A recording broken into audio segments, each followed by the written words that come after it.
Hero నితిన్కి చాలా flops వచ్చాయి. ఇది తమ్ముడు మూవీ ఆయనకి హిట్ ఇచ్చిందో లేదో ఇప్పుడు చూద్దాం. తమ్ముడు మూవీ బేసిక్ స్టోరీ లైన్ వచ్చేసి హీరో నితిన్ గారికి ఒక అక్క ఉంటుంది. ఆ అక్క క్యారెక్టర్ని లయ గారు అయితే చేశారు. అండ్ వాళ్ళ అక్క నితిన్కి ఒక మాట అడుగుతుంది అన్నమాట. ఆ మాటని నితిన్ నెరవేర్చాడా లేడా, ఆ మాట ఏంటి అనేది మూవీ స్టోరీ. ఈ మూవీ మొత్తం 1 డేలోనే జరిగే స్టోరీ అన్నమాట ఇది. అండ్ ఈ మూవీలో పాజిటివ్ విషయానికి వస్తే విజువల్గా అయితే చూడ్డానికి చాలా బాగా అనిపించింది. అండ్ కొన్ని ఫైట్స్ అయితే వేరే లెవెల్లో అనిపించాయి. అండ్ అక్కడక్కడ కొన్ని ఎమోషనల్ సీన్స్ కూడా మంచిగానే అనిపించాయి. అండ్ యాక్టర్స్ పర్ఫార్మెన్సెస్ అయితే ప్రతి ఒక్కరు టూ గుడ్గానే ఇచ్చారు.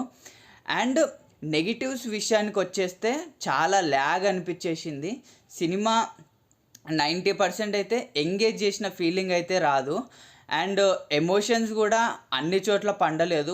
కొన్ని చోట్ల టూ మచ్గా ఎమోషనల్ సీన్ అనే పేరుతో లాగారు అనే ఫీలింగ్ అయితే వస్తుంది. ఈ మూవీని ఎమోషనల్గా బాగా కనెక్ట్ చేద్దాం అనుకున్నారు, కానీ ఎమోషనల్ విషయంలో అయితే చాలా మిస్ఫైర్ అయ్యారు. అండ్ సినిమాటోగ్రఫీ వర్క్ అయితే టూ గుడ్ ఉండే. అండ్ బ్యాక్గ్రౌండ్ మ్యూజిక్ మంచిగానే అనిపించింది. ప్రొడక్షన్ వాల్యూ కూడా టూ గుడ్ ఉండే, గ్రాండ్గా రిచ్గా కనిపించింది. నా వరకు అయితే మూవీ యావరేజ్గానే అనిపించింది. ఒక్కసారి చూడడమే గ్రేట్ అనిపించింది. అండ్ మీలో ఎవరన్నా ఈ మూవీ చూసిన వాళ్ళు ఉంటే మీకు ఎలా అనిపించిందో కమెంట్ చేయండి. నా ప్రకారం అయితే నితిన్కి మరోసారి ఫ్లాప్ వచ్చిందనే అనిపిస్తుంది.